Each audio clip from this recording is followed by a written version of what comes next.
रुचि किशन रेड्डी जी, अर्जुन राम मेघवाल जी, मीनाक्षी लेखी जी, international Buddhist Congress के secretary general, देश विदेश से यहाँ पधारे और हमारे साथ जुड़े हुए सभी पूज्य भिक्षुगण, अन्य महानुभाव, देवी और सज्जनों, ग्लोबल बुद्धिस्ट समिट के इस पहले आयोजन में आप सभी दुनिया के कोने कोने से आए हैं। बुद्ध की इस धरती की परंपरा है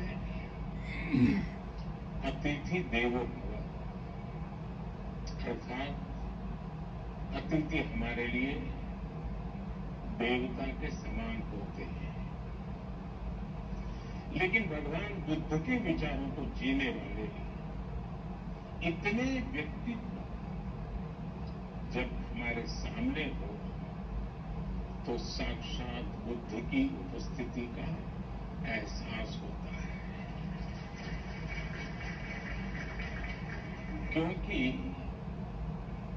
बुद्ध व्यक्ति से आगे बढ़कर एक बोध है, बुद्ध स्वरूप से आगे बढ़कर एक सोच है, बुद्ध चित्रण से आगे बढ़कर एक चेतना है और बुद्ध की ये चेतना चिरंतर है, निरंतर है। ये सोच शाश्वत है, ये बोध अविस्मरणीय है। इसलिए आज जितने इतने अलग अलग देशों से, इतने अलग अलग भौगोलिक सांस्कृतिक परिवेश से लोग यहां एक साथ उपस्थित हैं, यही भगवान बुद्ध का वो विस्तार है जो पूरी मानवता को एक सूत्र में जोड़ता है। हम कल्पना कर सकते हैं दुनिया के अलग अलग देशों में बुद्ध के करोड़ों अनुयायियों का ये सामर्थ्य जब एक साथ कोई संकल्प लेता है तो उसकी ऊर्जा कितनी असीम हो जाती है। जब इतने सारे लोग विश्व के बेहतर भविष्य के लिए एक विचार के साथ काम करेंगे तो भविष्य निश्चित रूप से भव्य ही होगा। और इसलिए मुझे विश्वास है पहली ग्लोबल बुद्धिस्ट समिट इस दिशा में हम सभी देशों के प्रयासों के लिए एक प्रभावी मंच का निर्माण करेगी। मैं इस आयोजन के लिए भारत के सांस्कृतिक मंत्रालय और इंटरनेशनल बुद्धिस्ट कॉन्फेडरेशन को हृदय से बधाई देता हूं। साथियों, इस समिट से मेरे आत्मीय लगाव की एक और वजह है। मेरा जन्म गुजरात के जिस वडनगर स्थान में हुआ है, उस स्थान का बौद्ध धर्म से गहरा नाता रहा है। वडनगर से बौद्ध धर्म से जुड़े अनेक पुरातात्विक साक्ष्य मिले हैं। कभी बौद्ध यात्री ह्वेनसांग ने भी वडनगर का दौरा किया था और यहां पर मैंने जब प्रदर्शनी देखी, एक्सकेवेशन में जो चीजें लगी हैं, बहुत सारी चीजें विस्तार से यहां रखी हुई है। और संयोग देखिए कि जन्म मेरा वडनगर में हुआ और काशी का मैं सांसद हूं, और वहीं सारनाथ भी स्थित है। साथियों, ग्लोबल बुद्धिस्ट समिट की मेजबानी का एक ऐसे समय में हो रही है जब भारत ने अपनी आजादी के 75 वर्ष पूरे किए हैं। भारत अपनी आजादी का अमृत महोत्सव मना रहा है। इस अमृत काल में भारत के पास अपने भविष्य के लिए विशाल लक्ष्य भी है और वैश्विक कल्याण के लिए नए संकल्प भी है। भारत ने आज अनेक विषयों पर विश्व में नई पहल की है और इसमें हमारी बहुत बड़ी प्रेरणा भगवान बुद्ध ही है। साथियों, आप सभी परिचित है कि बुद्ध का मार्ग है परियक्ति, प्रतिपत्ति और प्रतिवेद, यानी थियोरी, प्रैक्टिस एंड रियलाइजेशन। पिछले 9 वर्षों में भारत इन तीनों ही बिंदुओं पर तेजी से आगे बढ़ रहा है। हमने भगवान बुद्ध के मूल्यों का निरंतर प्रसार किया है। हमने बुद्ध की शिक्षाओं को जन जन तक पहुंचाने के लिए एक समर्पण भाव से काम किया है। भारत और नेपाल में बुद्ध सर्किट का विकास हो, सारनाथ और कुशीनगर जैसे तीर्थों के कायाकल्प के प्रयास हो, कुशीनगर इंटरनेशनल एयरपोर्ट हो, लुम्बिनी में भारत और आईबीसी के सहयोग से India international centre for Buddhist culture and heritage का निर्माण हो, भारत कैसे हर काम में प्रतिपत्ति की प्रेरणा शामिल है। ये भगवान बुद्ध की शिक्षाओं का प्रतिवेद ही है कि भारत विश्व के हर मानव के दुख को अपना दुख समझता है। दुनिया के अलग अलग देशों में पीस मिशंस हो या तुर्की के भूकंप जैसी आपदा हो, भारत अपना पूरा सामर्थ्य लगाकर हर संकट के समय मानवता के साथ खड़ा होता है, मम भाव से खड़ा होता है। आज भारत के 140 करोड़ लोगों की इस भावना को दुनिया देख रही है, समझ रही है और स्वीकार भी कर रही है। और मैं मानता हूं इंटरनेशनल बुद्धिस्ट कॉन्फेडरेशन का ये मंच इस भावना को नया विस्तार दे रहा है। ये हम सभी like minded and like hearted देशों को एक परिवार के रूप में बुद्ध धम्म और शांति के विस्तार के नए अवसर देगा। वर्तमान चुनौतियों को हम किस तरह से हैंडल करते हैं, इस पर चर्चा अपने आप में न केवल प्रासंगिक है बल्कि विश्व के लिए इसमें उम्मीद की किरण भी समाहित है।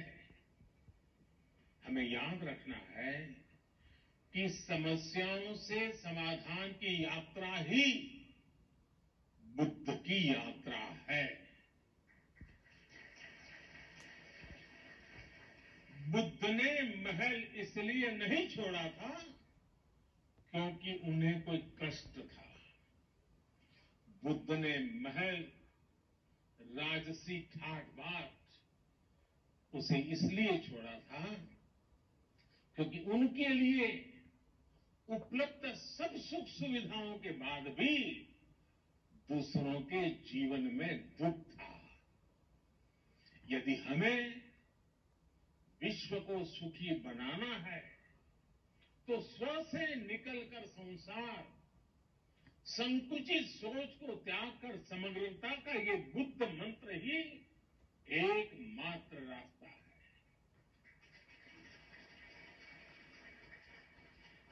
हमें हमारे आसपास गरीबी से जूझ रहे लोगों के बारे में सोचना ही होगा। हमें संसाधनों के अभाव में फंसे देशों के बारे में सोचना ही रहेगा। एक बेहतर और स्थिर विश्व की स्थापना के लिए यही एक मार्ग है, यही आवश्यक है। आज ये समय की मांग है कि हर व्यक्ति की, हर राष्ट्र की प्राथमिकता अपने देश के हित के साथ ही विश्व हित भी हो, ग्लोबल वर्ल्ड इंटरेस्ट भी हो। साथियों, ये बात सर्व स्वीकार्य है कि आज का ये समय इस सदी का सबसे चैलेंजिंग समय है।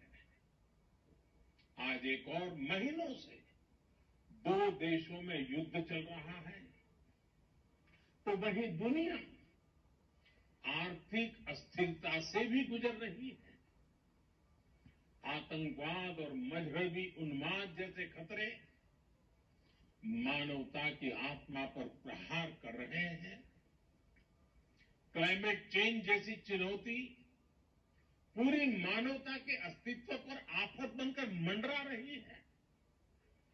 ग्लेशियर्स पिघल रहे हैं, इकोलॉजी नष्ट हो रही है, प्रजातियां विलुप्त हो रही हैं। लेकिन इस सब के बीच हमारे आप जैसे करोड़ों लोग भी हैं जिन्हें बुद्ध में आस्था है, जीव मात्र के कल्याण में विश्वास है। ये उम्मीद, ये विश्वास ही इस धरती की सबसे बड़ी ताकत है। जब ये उम्मीद एकजुट होगी तो बुद्ध का धम्म विश्व की धारणा बन जाएगा। बुद्ध का बोध मानवता का विश्वास बन जाएगा। साथियों, आधुनिक विश्व की ऐसी कोई समस्या नहीं है जिसका समाधान सैकड़ों वर्ष पहले बुद्ध के उपदेशों में हमें प्राप्त न हुआ हो। आज दुनिया जिस युद्ध और अशांति से पीड़ित है, बुद्ध ने सदियों पहले इसका समाधान दिया था। बुद्ध ने कहा था, जयन वेरन पसवती, जयन वेरन पसवती, दुखन सेति पराजितो, उपसंतो सुखन्न सेति, हित्व जय पराजय। अर्थात जीत वैर को जन्म देती है और हारा हुआ व्यक्ति भी दुख की नींद सोता है। इसलिए हार जीत, लड़ाई झगड़ा इन्हें छोड़कर ही हम सुखी हो सकते हैं। भगवान बुद्ध ने युद्ध से उबरने का रास्ता भी बताया है।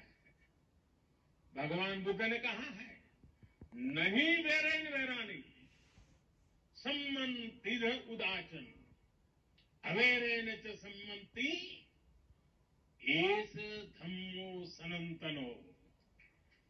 अर्थात वैसे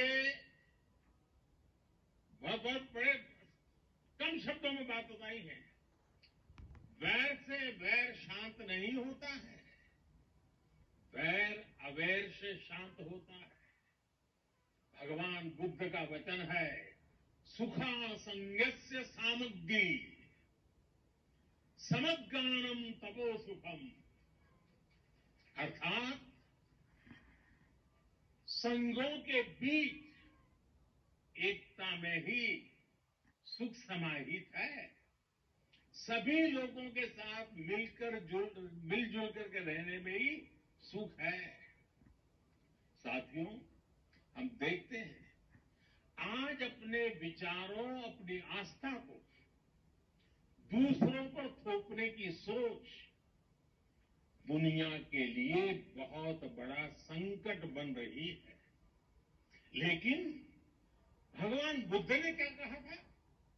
भगवान बुद्ध ने कहा था, अत्तानमेव पठनम, अत्तानमेव पठनम, पति रूपे निवेशय।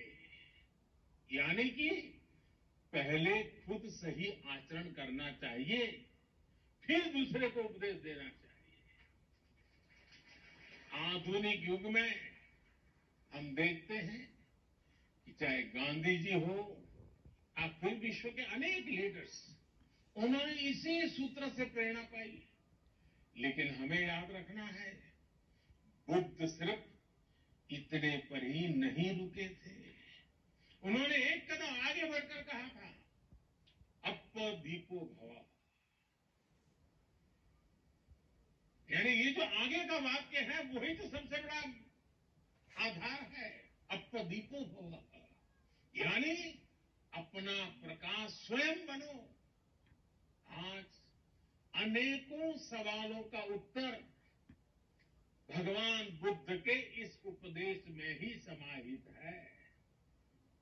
इसलिए कुछ साल पहले संयुक्त राष्ट्र में मैंने गर्व के साथ कहा था कि भारत ने दुनिया को युद्ध नहीं, बुद्ध दिए हैं।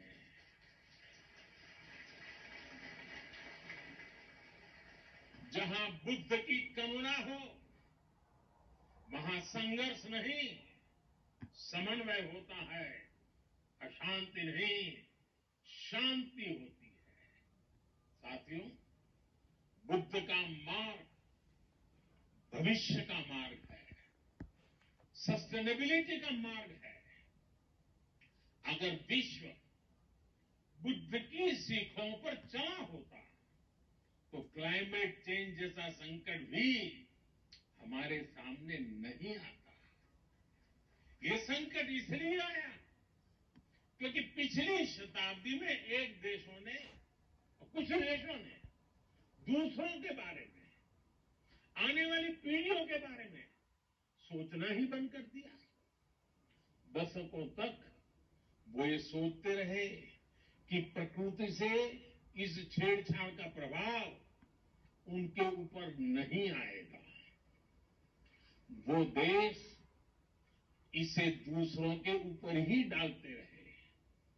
लेकिन भगवान बुद्ध ने धम्म पद में स्पष्ट रूप से कहा है कि जैसे बूंद बूंद पानी से घड़ा भर जाता है, वैसे ही लगातार की हुई गलतियां विनाश का कारण बन जाती हैं। मानवता को इस तरह सतर्क करने के बाद बुद्ध ने ये भी कहा कि अगर हम गलतियों को सुधारें, लगातार अच्छे काम करें, तो समस्याओं के समाधान भी मिलते हैं। माव मय्येथ पुण्यस, माव मय्येथ पुण्यस न मन तन आगमिष्यति उद बिंदु निपाते न उद कुंभोपि पुरति धीरो पुरति पुण्यस थोकम थोकम्पि आचिनन। अर्थात किसी कर्म का फल मेरे पास नहीं आएगा, ये सोचकर पुण्य कर्म की अवहेलना न करें। बूंद बूंद पानी गिरने से घड़ा भर जाता है, ऐसे ही थोड़ा थोड़ा संचय करता हुआ धीर व्यक्ति पुण्य से भर जाता है। साथियों, हर व्यक्ति का हर काम किसी न किसी रूप में धरती को प्रभावित कर रहा है। हमारी लाइफस्टाइल है, चाहे जो हो, हम जो भी पहनते हो, हम जो भी खाते हो, हम जिस भी साधन से यात्रा करते हो, हर बात का प्रभाव होता ही होता है, फर्क पड़ता ही पड़ता है। हर व्यक्ति जलवायु परिवर्तन की चुनौतियों से लड़ भी सकता है। अगर लोग जागरूक होकर अपनी जीवन शैली में बदलाव करें तो इस बड़ी समस्या से भी निपटा जा सकता है। और यही तो बुद्ध का मार्ग है। इसी भावना को लेकर भारत ने मिशन लाइफ की शुरुआत की है। मिशन लाइफ यानी लाइफस्टाइल फॉर एनवायरमेंट। ये मिशन भी बुद्ध की प्रेरणाओं से प्रभावित है, बुद्ध के विचारों को आगे बढ़ाता है। साथियों, आज बहुत आवश्यक है कि विश्व कोरी भौतिकता और स्वार्थ की परिभाषाओं से निकलकर भवतु सब मंगलम, इस भाव को आत्मसात करें।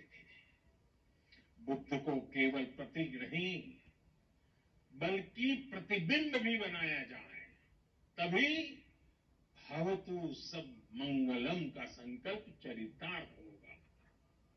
इसलिए हमें बुद्ध के वचन को याद रखना है। मां निमित्त अभिक्रम, यानी do not turn back, go forward. हमें आगे बढ़ना है और लगातार आगे बढ़ते जाना है। मुझे विश्वास है हम सब साथ मिलकर अपने संकल्पों को सिद्धि तक लेकर जाएंगे। इसी के साथ आप सभी को एक बार फिर हमारे निमंत्रण पर यहां पधारने के लिए आभार भी व्यक्त करता हूं। और इस 2 दिवसीय विचार विमर्श से मानवता को नया प्रकाश मिलेगा, नई प्रेरणा मिलेगी, नया साहस मिलेगा, नया सामर्थ्य मिलेगा। यही भावना के साथ मेरी आप सबको बहुत बहुत शुभकामनाएं हैं। नमो बुद्धाय।